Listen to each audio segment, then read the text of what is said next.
O Senhor esteja convosco. Ele está no meio de nós. Proclamação do Evangelho de Jesus Cristo, segundo João. Glória a vós, Senhor.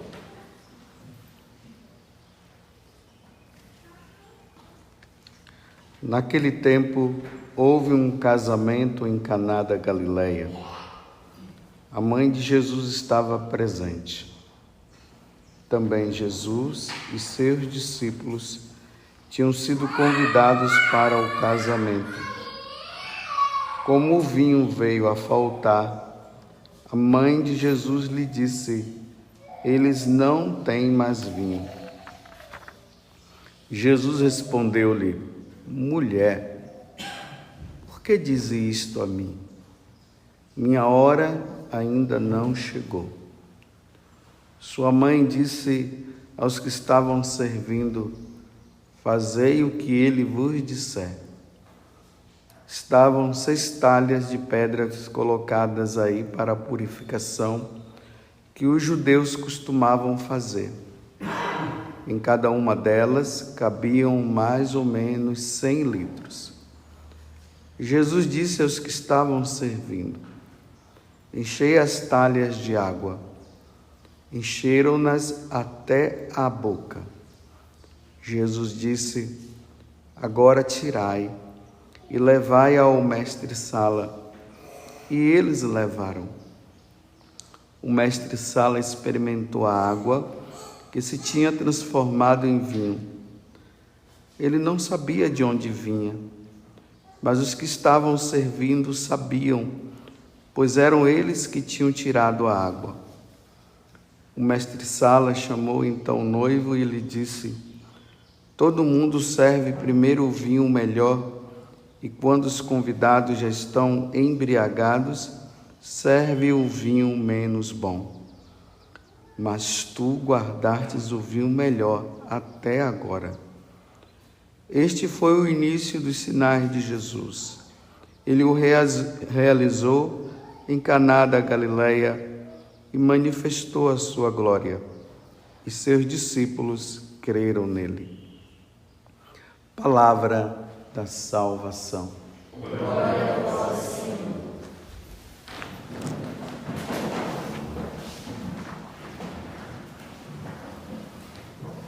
Eu costumo sempre dizer no domingo: hoje é dia do Senhor. Por graça, Deus nos concede esta graça de nos reunirmos e estarmos aqui em volta do seu altar, aonde Jesus se oferece em sacrifício pela nossa redenção. Os primeiros cristãos sempre se reuniam no primeiro dia da semana, nesse dia que é o dia do Senhor, para relembrar os prodígios, as coisas que na verdade Deus havia realizado. E o grande prodígio foi a sua ressurreição. Hoje o Evangelho nos traz essa passagem tão conhecida do milagre que aconteceu nessa festa de casamento lá em Caná da Galileia, onde Jesus transformou a água em vinho diante de um pedido de Nossa Senhora. Olha aí, Jesus, está vendo? Eles não têm mais vinho. Acabou. E Jesus diz: mulher, você está me pedindo algo? Ainda não chegou a minha hora. Ainda não havia chegado a hora de Jesus ele morrer na cruz e nos salvar. Mas na persistência dela, Jesus acaba fazendo. E aí a mãe de Jesus, como está escrito aqui, diz para aqueles homens: fazei o que ele vos disser. Essa é uma palavra que deve estar sempre dentro de nós. O homem, desde quando o pecado, e até mesmo antes do pecado ter entrado no mundo com Adão e Eva, e muito mais depois quando o pecado entrou, o homem, ele precisa estar com os seus ouvidos e com os seus corações voltados para Deus ouvindo o que Deus quer. Porque nós somos constituídos, nós somos chamados a fazer a vontade de Deus. Não é a nossa vontade que tem que ser realizada. É sempre a vontade de Deus. Lá no Monte Tabor, quando Jesus se transfigurou ali diante de Pedro, Tiago e João, ouviu-se uma voz do céu que disse: fazei tudo o que ele vos disser. Fazei tudo o que ele vos disser. E Nossa Senhora, a mesma coisa, diz também isso: fazei tudo o que ele vos disser. Claro, lá no Monte Tabor, Deus diz: ouvi-o, né? Então, o ouvir significa isso, fazer a vontade dele, fazer o que ele pede. E quando Jesus ele inicia o seu ministério, logo depois que João morre, as primeiras palavras de Jesus são exatamente essas: o tempo chegou, a plenitude do tempo chegou, convertei-vos e crede no Evangelho. Essa foi a palavra que Jesus disse. Crede no Evangelho, se convertam, mudem de vida. Essa mudança de vida, o que está por trás também é isso. Ouçam o que eu estou dizendo, mudem. É preciso mudar, é preciso mudar a rota. Se a rota é uma rota de individualismo, aonde o homem não quer saber de Deus, então agora o homem precisa voltar e seguir e fazer a vontade de Deus. Então, essa pergunta fica para nós hoje. Será que a igreja, e aí a igreja, cada um de nós, será que realmente nós estamos fazendo a vontade de Deus? Porque às vezes pode ser que nós até digamos assim: nós estamos na igreja, eu sou católico. Sim, você é católico, graças a Deus. Mas na sua vida, a sua vida corresponde ao que Deus pede, ao que Deus fala. Por exemplo, os sacramentos que são tão necessários na nossa vida para a nossa santificação. Sem os sacramentos, nós não conseguimos nos santificar. Os sacramentos, eles foram dados para isso, para a nossa santificação. Então, nós estamos levando a sério esse cumprimento dos sacramentos que são tão necessários para nós. Aí cada um se observe. Por exemplo, a sua confissão, ela está em dia?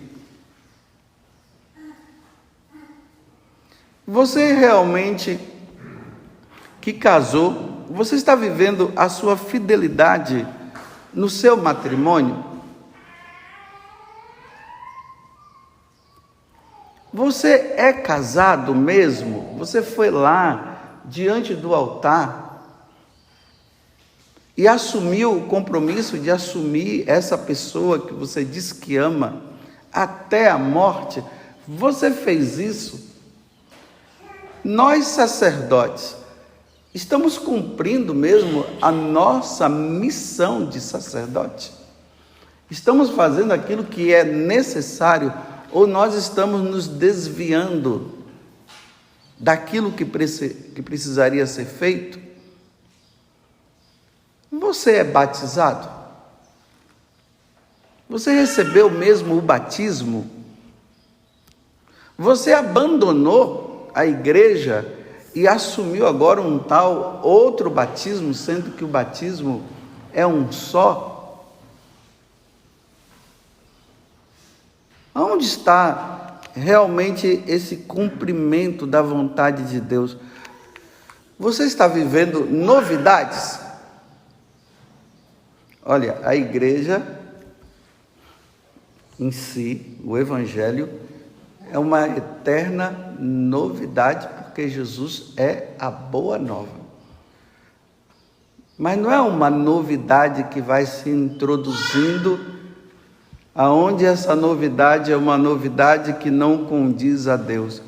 Eu passei essa semana agora toda lá com as carmelitas, e lá uma das carmelitas falou uma coisa que eu fiquei assim intrigado, fiquei pensando. Ela disse que Santa Teresa d'Ávila dizia que dentro do Carmelo existem os chamados santos costumes. E o que são os santos costumes? É tudo aquilo que a ordem carmelitana aprendeu desde os seus inícios e que não mudou. O hábito religioso que elas têm, o ir por coro todos os dias e rezar,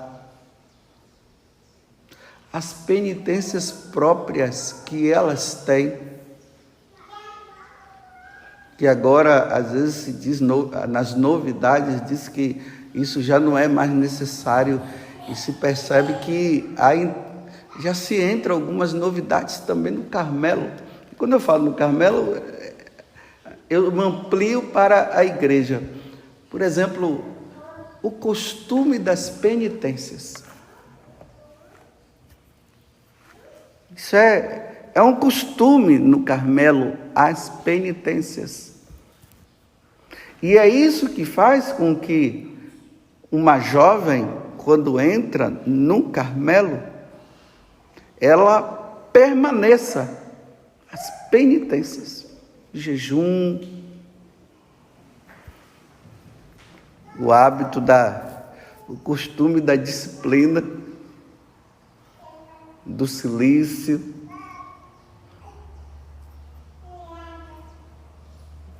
o deitar não em lugares tão cômodos, o jejum da sexta-feira, a leitura da Sagrada Escritura, a meditação da palavra, junto com a meditação dos santos padres, das coisas que os santos padres ensinaram, a récita do terço, diariamente, às vezes comunitariamente, aquele momento lá de lazer delas, aonde aquele momento de recreação, né? Mas é uma recreação que se dá assim, enquanto elas estão ali costurando alguma coisa, fazendo algo próprio delas, elas começam a conversar, falando coisas boas, evitando de ficar falando mal dos outros, mas falar coisas boas, coisas que edificam. O que aconteceu, irmã, com a senhora durante esse dia? O que a senhora viveu ontem? Qual foi a sua experiência com Deus? Conta alguma coisa assim, essa coisa que brota do coração e que edifica o outro. Desejo de estar diante da Eucaristia. Todo dia vão lá, fazem a adoração. Será que não é isso que Deus está pedindo para a sua igreja? Esse retorno. E as pessoas hoje dizem que essas coisas são do passado. Bem, são coisas do passado. Mas o que são as coisas do presente? É a tirada do hábito? É rezar pouco? São as convivências, mas são convivências que não edificam o coração? É essa vida cômoda? Porque a igreja nunca foi de viver uma vida de comodidade. A igreja sempre foi uma igreja penitente. Nunca foi de... Por quê? Por que penitente? Porque sabendo nós o quanto que nós somos diante de Deus, e que a nossa vida, ela consiste em ofender a Deus, então nós fazemos a penitência para reparar tanto mal que nós fazemos. Mas será que nós temos consciência do mal que nós fazemos para com Deus? Ou nós hoje estamos dizendo assim que nós somos todos bonzinhos? Nós somos bons. Será que nós somos bons mesmo?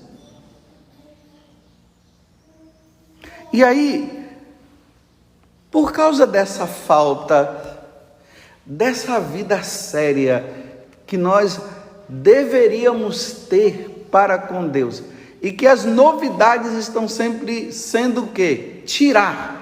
A novidade é tirar. É tirar essa vida, a vigília, é tirar as penitências que são necessárias, é tirar a comodidade,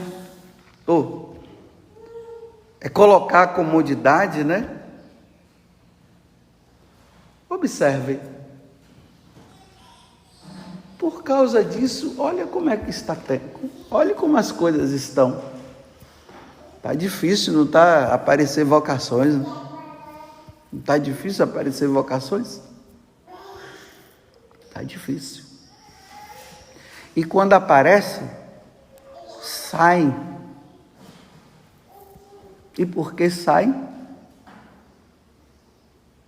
Porque entram procurando encontrar uma radicalidade e não encontram. E aí sai. Se é para viver assim, então é melhor eu vivo lá fora. Eu vivo lá fora, não preciso entrar numa comunidade, numa congregação, numa ordem religiosa. Eu não preciso entrar no seminário para viver isso aqui. Isso aqui eu vivo lá fora. São as novidades que entraram. Aí não se vive uma vida de convertido.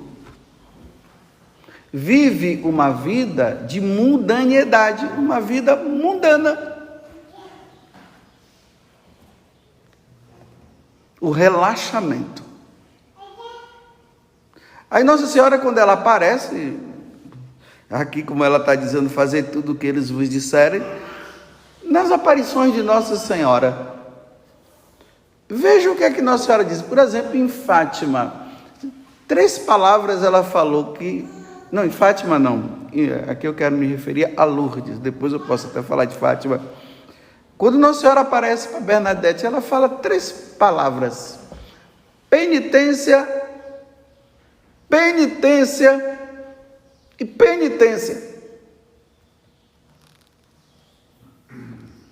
Foi isso que ela pediu. E aí Bernadette vai lá, começa a comer aquele mato. Chamaram ela de louca, porque ela estava comendo mato. Ela disse, mas vocês não comem alface? Por que eu não posso comer aquele mato ali também? Ela passa o barro no rosto. Aí quando ela escava, que hoje brotou aquela fonte, ela bebe aquela água suja. Isso é penitência.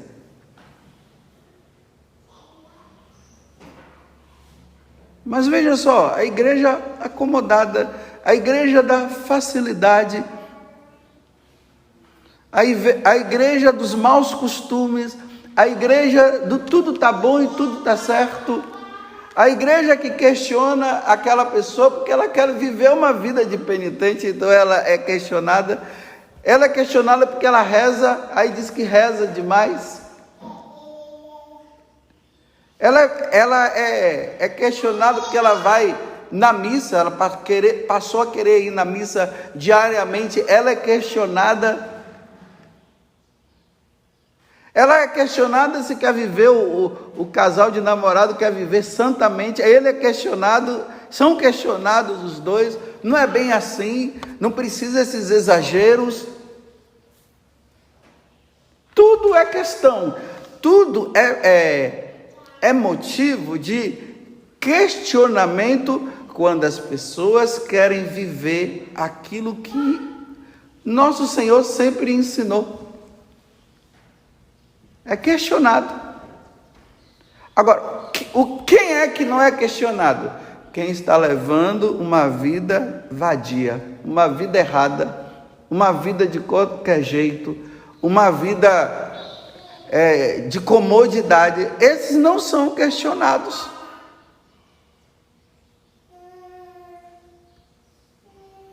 E aí, você olha o quê? Cristãos vazios, totalmente vazios, sem perspectiva de vida, sem sentido de vida, sem desejo de vida eterna, uma busca de Deus apenas para realizações materiais, nunca para realizações materiais ou espirituais.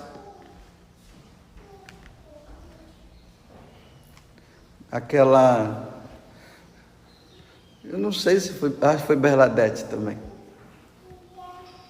A madre superiora dela, ela estava lá em Nevers, foi lá que depois ela morreu e tudo. Aí a madre dela estava indo para Paris. Aí a madre disse: Bernadette, você quer que eu traga alguma coisa de lá para você? Ela disse sim. O quê? O amor de Deus, as graças de Deus. É isso que eu quero que a senhora traga de Paris para mim. Se fosse você ia dizer o quê? Até você que é religioso, que é religiosa, aqui na comunidade, nós que somos missionários, será que se alguém fosse para Paris e alguém dissesse para você assim: olha, eu estou indo em Paris, você quer que eu traga alguma coisa? O que você iria pedir? O perfume, né? Os perfumes de Paris, né? Se fosse para a Terra Santa, o que é que você iria pedir?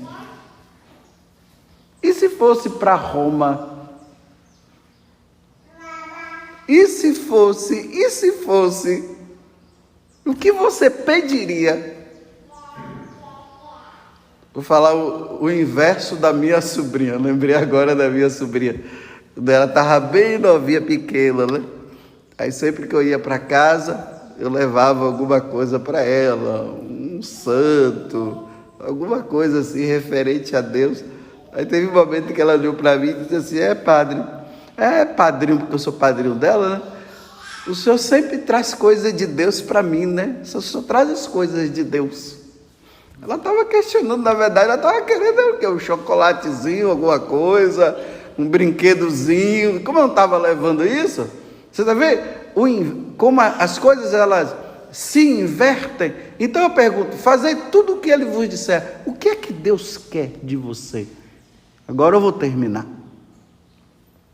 O que é que Deus quer de você senão a santidade? Tem outra coisa que Deus queira de você? E a santidade, meus caros irmãos e irmãs, ela se faz nessa vida dura, nessa vida de penitência, nessa vida de querer fazer a vontade de Deus, nessa vida de recusa diante das coisas que o mundo oferece. É assim que Deus quer, é essa santidade. Aí o mundo entrou na igreja, mas não o mundo que precisa de conversão, é o mundo que está entrando na igreja para desconverter, não sei se a palavra é correta, os convertidos.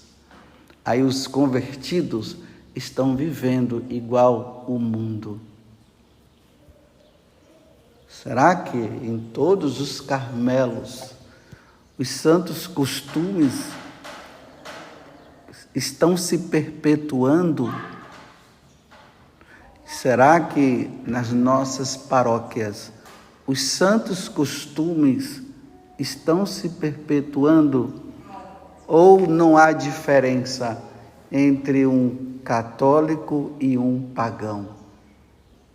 Tudo igual. Aonde está? Sede luz e sede sal. Aonde está a luz e aonde que clareia e aonde está o sal que dá sabor? Aonde está? Se pergunte, e eu termino dizendo o seguinte: você realmente está fazendo o que Deus quer? Louvado seja nosso Senhor Jesus Cristo. E a nossa Mãe Maria Santíssima.